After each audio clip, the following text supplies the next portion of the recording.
¿Estás listo para descubrir las ideas que están cambiando el futuro de la logística? Bienvenidos a Mundo Tecnolog, un espacio donde conectamos con los líderes, innovadores y especialistas que están transformando el sector, porque la logística mueve al mundo. Mundo Tecnolog desde el Hotel Montevideo, esta iniciativa de la Fundación Tecnolog que pretende concientizarnos sobre el impacto y la importancia de la logística o de la tecnología aplicada a la logística, y estamos recibiendo hoy al vicecanciller Nicolás Albertoni. Nicolás, ¿qué tal? ¿Cómo anda? ¿Cómo está, Daniel? Bien, un gusto. Bien, igualmente. Hace un tiempo nos encontramos en una actividad del Grupo RAS. Allí se describía el impacto económico que tiene la logística en materia de servicios, con casi 900 millones de dólares de ingresos por ese concepto. Eso habla de la importancia de un sector que de pronto no está tan visibilizado. Sí, sin duda. No, primero, una nota importante es decir el buen trabajo de ese estudio que tú mencionás, porque normalmente nosotros hablamos de estos rubros, y más que nada en generar los servicios, bastante a ciegas, porque es difícil medirlo. El ser obviamente un mundo de los intangibles, uno más o menos va en un cuarto oscuro sabiendo que es importante, pero nunca tangibilizando su importancia. Y el trabajo que hace la Fundación es poner justamente, sabiendo que siempre hay márgenes de error, ese número que la verdad que fue uno de los primeros que anda en la vuelta, podríamos decir. Y esa es una primer nota de la importancia, y más, nos conocemos hace mucho tiempo, de tener al momento de tomar decisiones evidencia. Claro. Porque obviamente yo estoy aquí sentado, estamos ante dos guerras, o sea, la diversidad en la política pública está. Entonces, cuando uno pone foco, necesita números. Y la logística, sin duda, que sabemos de su importancia, más o menos siempre es un secreto a voces de su importancia, evidenciarlo es muy relevante. Se habla mucho de las cadenas globales de valor, claro, Daniel, en este mundo, y a veces yo creo que los economistas tratan de hacerla muy compleja.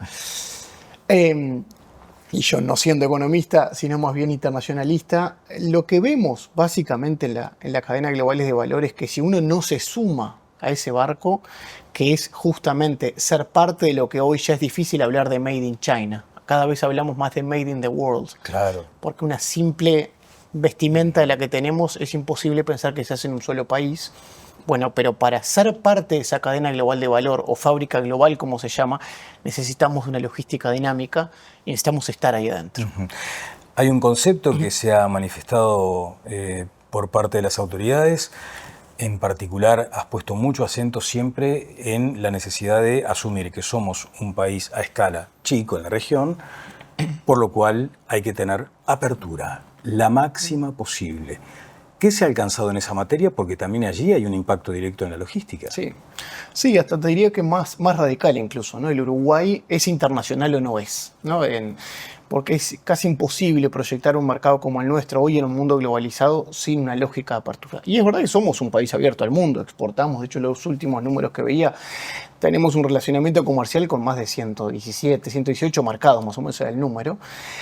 Pero ese no es el número solo que hay que medir, sino a cuántos de esos exportamos con beneficio arancelario. Ese es quizá el punto central. Yo creo que se ha hecho mucho. Esta es un área en la que no es solo lo que el país quiera. Es un área de la política pública en la que no solo basta con que un gobierno tome la decisión de abrirse para que eso se genere. Porque normalmente necesita de dos partes, ¿no? Nosotros normalmente decimos en este rubro que el tango necesita de dos personas para bailarse. Y, por ejemplo, China es un ejemplo de lo que ha pasado. Sin visita de 5 ministros. Me tocó, de hecho, a mí generar la reunión binacional de comercio. Visita de Estado del presidente. Por razones internacionales, la única que se pudo concretar una visita de Estado del presidente de la calle, con todo lo que eso implica, una visita de Estado y su protocolo. Y asimismo, y todos sabíamos que estábamos buscando el TLC, y asimismo quizá no se logró lo que Uruguay el 100% quería. Pero queda claro que no por Uruguay. Tampoco voy a machacar en contra de China, que quizá entendía que había elementos que todavía había que esperar para avanzar en un TLC. Pero eso es un claro ejemplo, Daniel, de que la medición del qué se hizo es el 50% hasta donde puede avanzar el país. Claro. Porque otro ministerio puede subir o bajar un impuesto, por poner como ejemplo, no se me enojen los amigos de economía. Claro. Y cuando mucho tendrá algunos contentos, otros descontentos. Pero la política pública se concretó. pero yo porque quiera no puedo cerrar un acuerdo. ¿Se entiende el punto? Sí, sí, exactamente. De pronto también a veces se pone mucho foco en lo inmenso, porque en este caso se trataba de un acuerdo inmenso, con toda la complejidad que eso significa. Pero no es que se pierda de vista, quedan como casi, digamos, inapreciados otros acuerdos de relevancia estratégica. Y ahí Uruguay avanzó en algunos, por ejemplo, en este periodo. Muy buen punto, Daniel, que no solo lo arancelario, seguramente a lo que tú te referís, sino hay otro mundo en que esa vocación aperturista, de nuevo, del querer abrirnos, nos llevó, por ejemplo, a otra apertura que existe en el camino, que es la apertura sanitaria. El Uruguay en estos años de gobierno logró, de hecho el último número lo actualicé para nuestra comparación, 106 aperturas de mercados sanitarias. Algunas de ellas, por ejemplo, por decirte un rubro que fue muy sonado, en estómagos bovinos a China, el viejo y querido mondongo. ¿Sí? Eso impacta en 40 millones para el sector. Lengua a Japón, 20 millones.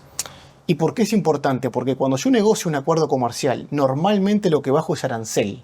Pero después termina, negocio, foto, y tengo que ir por otra puerta a negociar el acceso sanitario. ¿Qué quiere decir? Mire, eso que bajamos de arancel, ahora te lo tengo que dejar entrar. Pues yo no sé si... Y otra cosa, tengo que actualizarte año a año que sigue de buena calidad ese alimento. Nosotros, dado que quizás no lográbamos ese avance arancelario que pretendíamos, cambiamos la estrategia, coordinado con el Ministerio de Ganadería, y obviamente esto siempre es transversal, fuimos por otras puertas, mientras seguíamos en esta arancelaria, diciendo, che, mientras no avanzo con esto, quiero por lo menos poder entrar. Capaz que entro más caro, pero quiero entrar. Y hemos logrado eso. Y en el camino también solicitamos la adhesión al Transpacífico, algo que estamos esperando, que esperemos que se pueda concretar.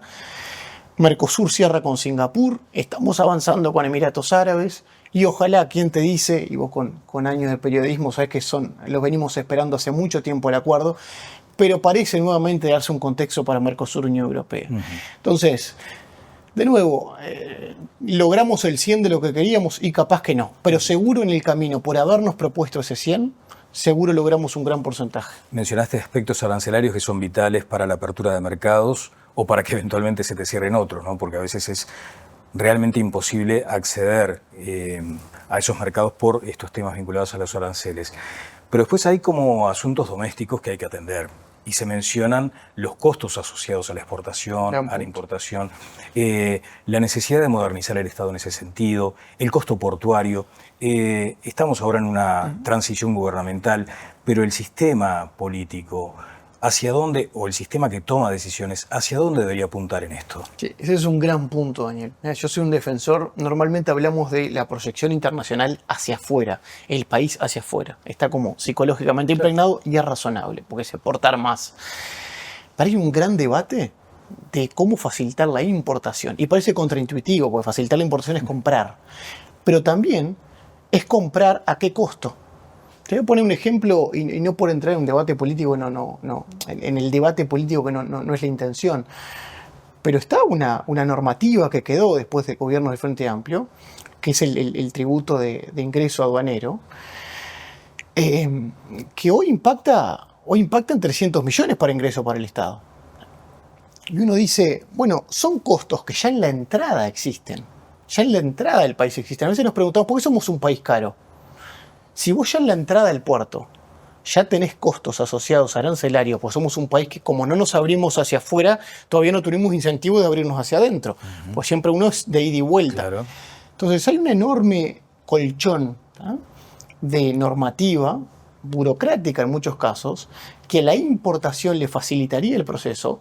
Nota al pie, soy un defensor del despachante de aduana. Digo porque se confunde de que en esa desburocratización pega el despachante en cosa que no. Yo creo que el despachante es un actor importante. Teniendo el despachante como actor importante, hay toda una burocracia alrededor que hemos tenido tanto una vocación de exportación, de búsqueda de inversiones, que nos olvidamos que en el camino de la inversión es importante. Y te pongo un ejemplo.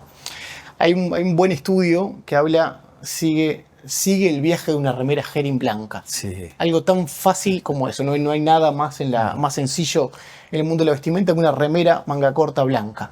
¿Sabes cuánto, en promedio, del origen al destino antes de llegar el cliente pasa esa remera? 13 países.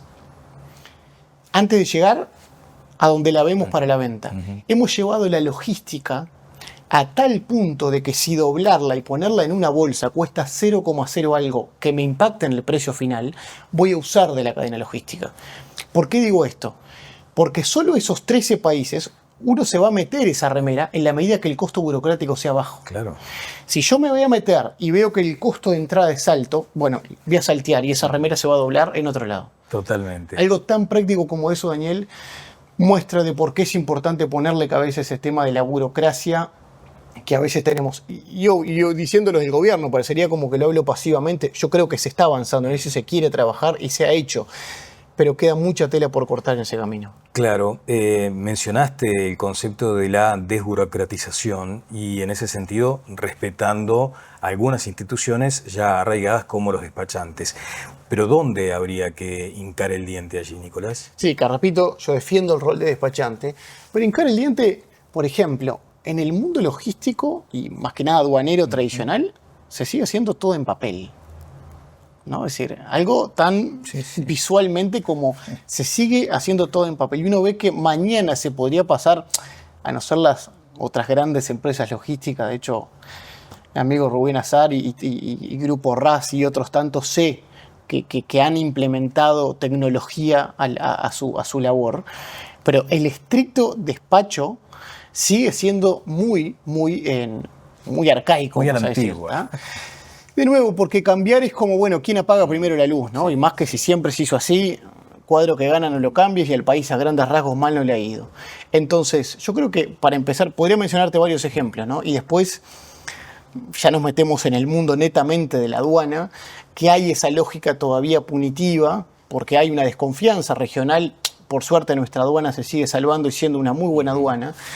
Pero es un puerto importante el nuestro. Entonces te dice, che, ante la duda de extender los controles o generar mañana que siga habiendo mecanismos aleatorios en la aduana, sigamos controlando por las dudas. Y es lógico que el incentivo nos lleve hacia ahí. Pero todo hace de que a veces terminamos en una lógica mucho más de extender los procesos con una vocación de control, porque nadie quiere encarecer los procesos. Hay una vocación de control que bueno, yo creo que hacen también es que es otra forma indirecta de un país que todavía sigue cerrado, ¿no? Una rúbrica final, si se quiere, o algo así como una especie de tweet. Todos estos procesos y además la tecnología aplicada a la logística implica la formación de talento humano y después la gestión de ese talento, pero hay que encontrarlo. Ahí no tenemos un debe en cuanto a la formación, en cuanto al estímulo a que las personas efectivamente elijan también esta área como de proyección, de desarrollo.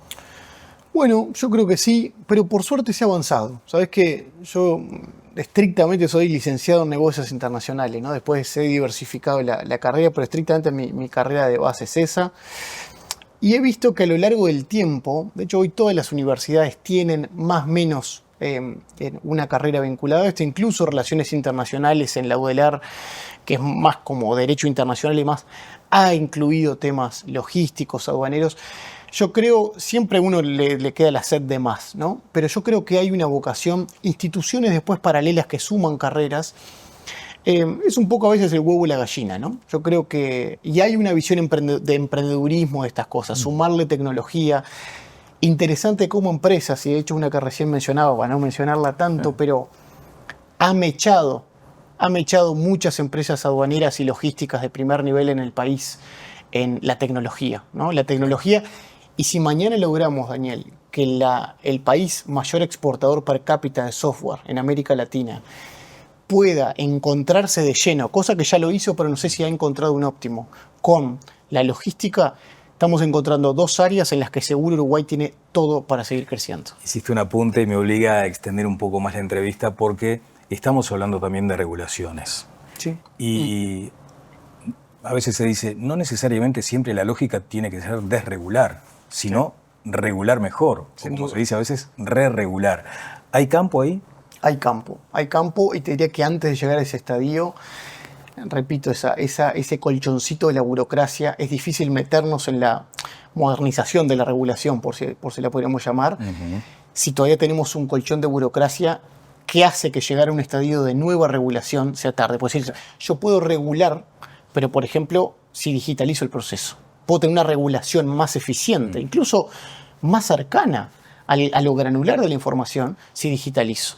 Pero claro, yo extiendo la regulación y extiendo la incertidumbre porque tengo que ir por papel por papel para controlar. Entonces es esa lógica de ida y vuelta, y son procesos y estas conversiones bien importantes, pues gran parte a veces de lo que se le va a la vida al país.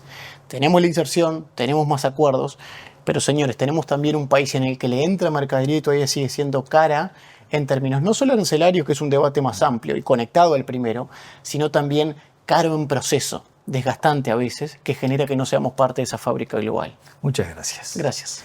El señor subsecretario de Relaciones Exteriores, Nicolás Albertoni, en este Mundo Tecnolog desde el Hotel Montevideo.